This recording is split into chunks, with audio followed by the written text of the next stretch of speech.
vaccine for tetanus and diphtheria.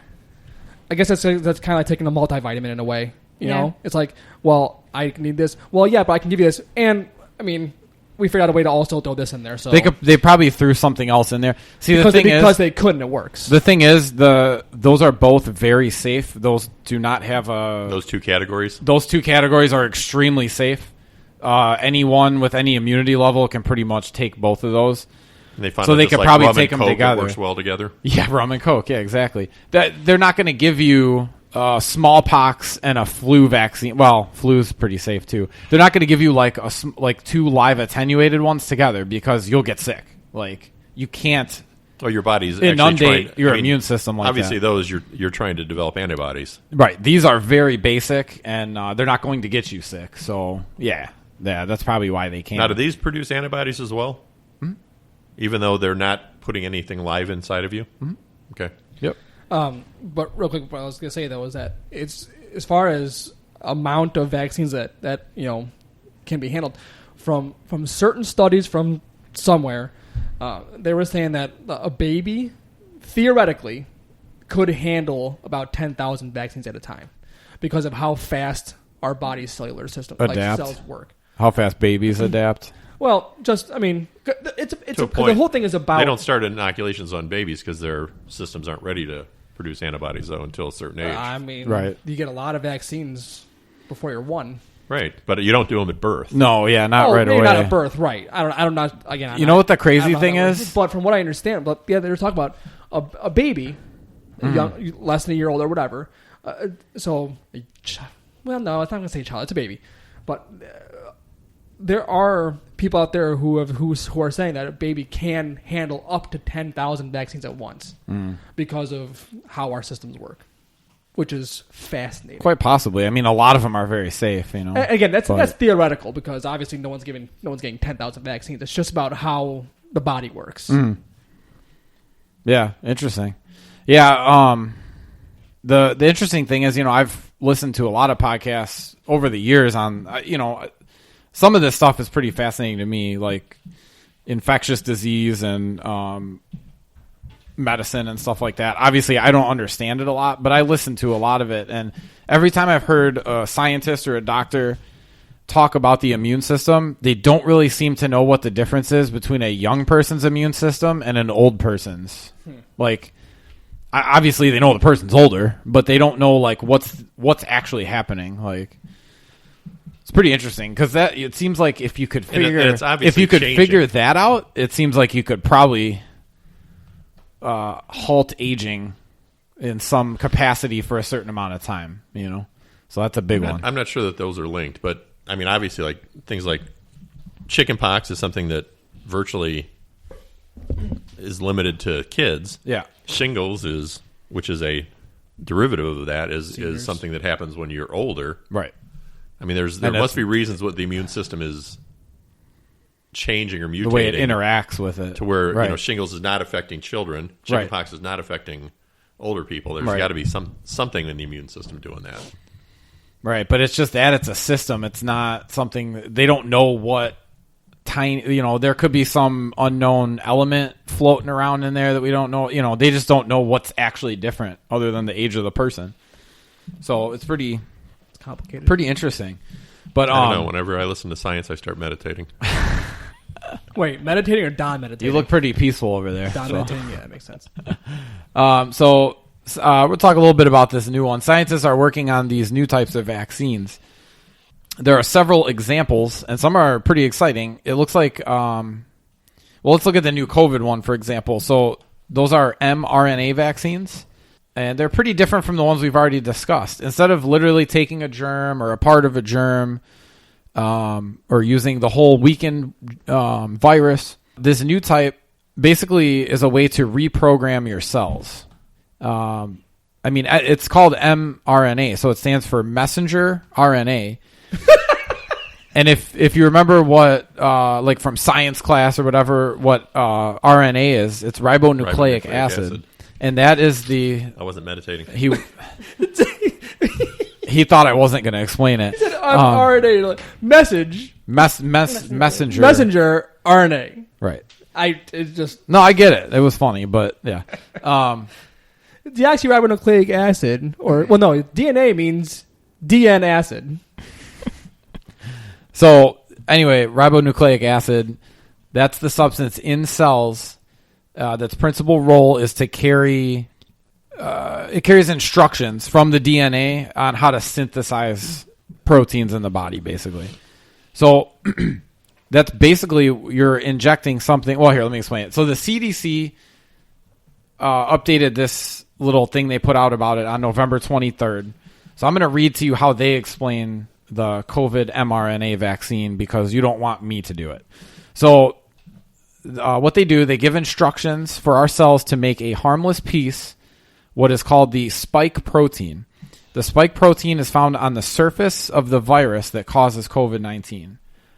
So it's not taking a piece of the virus, but it's taking a piece like the one on the virus. What they're doing is, all right, here, I'll just read it. COVID-19 mRNA vaccines are given in the upper arm muscle. Once the instructions or the mRNA are inside the muscle cells, the cells use them to make a protein piece. Because basically, we're not injecting that. We're injecting the message on how to create it. So the cells make a protein piece. After the protein piece is made, the cell breaks down the instructions and gets rid of them. Next, the cell displays the protein piece on its surface. Our immune systems recognize that the protein doesn't belong there and begin building an immune response and making antibodies, like what happens when you naturally would get infected. So to me, it basically sounds like you're telling your body to create a cell that mimics the coding of the COVID-19 shell. That's what it sounds like to me, but take what you will from that. So you're learning how to break down the actual cell itself. At the end of the process, our bodies have learned how to protect against future infection. The benefit of mRNA vaccines, like all vaccines, is those vaccinated gain this protection without ever having to risk serious consequences with getting sick. So that was their little piece on it from just a few days ago. Well, a couple weeks ago now when you're hearing this. But so yeah, whether it works or not, they've done some trials and stuff. So I don't know if you guys have been keeping up on that, but it's coming pretty soon. Well, my understanding is this, working with the mRNA, this isn't the first time they've done it, but it's because of the research they've done with this kind of vaccine that has enabled them to move so quickly on this one. They're replicating what they've done on other ones that have had a lot longer clinical trials so that they know they have a lot more understanding of how it's going to work and how it should be behaving. So they've been able to scientists go a lot quicker because they've had shortcuts. They basically have had shortcuts that have already been tested. Yeah. Scientists have been working with this stuff for decades. There are no licensed mRNA vaccines in the U.S. currently. I don't know that they've ever actually put out a vaccine with this. I don't think they have. But they have been studying it for decades. The interest came from basically the very reason we're experiencing now, because scientists know if they can get this type right, they have laboratories already built that are ready to scale up at any second, kind of what is happening right now. They can be standardized, scaled up, and making the vaccines much faster than any other type of vaccine ever could. Scientists have been studying mRNA for the use of Zika, the flu, rabies, and CMV so far. So they're still working on that. There's nothing licensed or anything. I assume that once we see what happens with this one, that'll probably get kicked into high gear.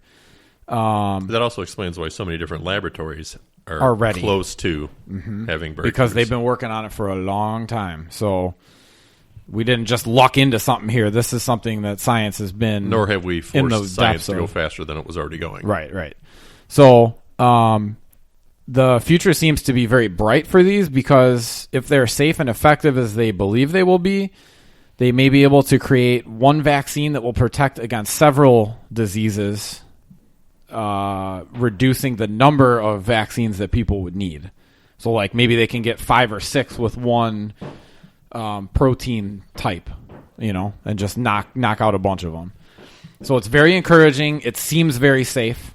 Obviously, we've never had a licensed one, but it does seem very safe. The proteins. So the last thing I want to say about this one, the protein in the vaccine must be encased in a lipid, a fat. Because of this, there is a downside. In addition to the fact that you need 2, you need a booster. Like what is it, 6 weeks after, Jeff, or I think something like that? Within 6 weeks. Within 6 weeks. So, correctly. But they don't want you to get it like tomorrow. I think it has to be spaced out a little. So like 4 to 6 weeks, I think maybe. The downside here, though, is obviously they're gonna have to make double the inoculation, but the extremely cold temperatures needed for the lipid, the protein encased in the lipid, it needs to be stored at dry ice temperatures. So it'll be a logistical, nightmare, which I'm sure they'll figure out to some extent. But, transportation, the stuff can never get warmer than some ridiculous, like negative 80 degrees or something like crazy 84, like and that. like most of your commercial refrigerant trucks don't go down below 30. Nope. Below. No, it's dry ice temps. So, yeah, you need access to industrial deep freezers, not just regular freezers, deep freezers. And so it's kind of important to know that that's not how it goes into your body, by the way. It doesn't go in that cold. It's just got to be for storage. Good Lord. But, yeah, no, it's pretty exciting stuff. And now, there's one that just came out in the last week who was having some pretty promising trials that did not need that kind of refrigeration. It was the first one that... Oh, yeah? Was it mRNA or was it a different type? I'm not sure. Okay. He just learned about that today, idiot. Oh, okay. Oh, good. I taught you something. You did. So that's pretty fascinating. Yeah, as far as why these were so quick, I knew that they had been working on similar type vaccines, which is why they were able to be so fast with this, because they just basically shifted from disease they were working on to this kind of disease, and we're doing the same sort of attack thing, which makes a lot more sense now that you've explained how they're doing it. It's like programming your body against it. It's like a software update for your body is the way I look at it, Yeah, and they've already got there's a virus out there, and they've already got the software. Just come get the software update. You'll be good. Right. You don't have to rewrite the software from scratch. Right. If it works, obviously. Mm-hmm. I mean, limited trials, but seems what was it, like 90? They said it's 90% effective. Now, the interesting thing I heard a doctor and the list of his accolades. He's like the top professor at Yale in the science department, or maybe the top professor in the whole school. I don't know. They have some weird name for it. Don't say Joe Rogan. Oh, I heard him. He was on Joe Rogan, yeah. But, he's been studying these for a while. Huh? Might as well mention Dave while we're at it. Yeah. He's been studying these for a while. Joe Rogan is Don's Dave. He is. But no, he said that he was saying, they've this clinical trial with like 42,000 or whatever it was. It's a double-blind placebo. Half the people didn't actually get the inoculation. So they've tested, like 20-something thousand. And they're saying it's 90% effective. But he said the thing they don't know is it effective in the fact that you won't get COVID? Is it effective in the way that you'll get it, but it will be milder? Is it effective in the way that it will reduce the number of deaths of people that do get it? Or is it a combination of all those? Or, they really don't know yet. So maybe it's a thing where, we're still going to get sick, but it's going to be a lot like maybe a bad flu shot type deal where you're much less likely to die. Or it could be you're just as likely to die, but you're that much less likely to get it. So that part they don't know yet. Well, that's the thing with clinical trials and why they usually take years and years and years. Mm-hmm. They study all this stuff. Yeah.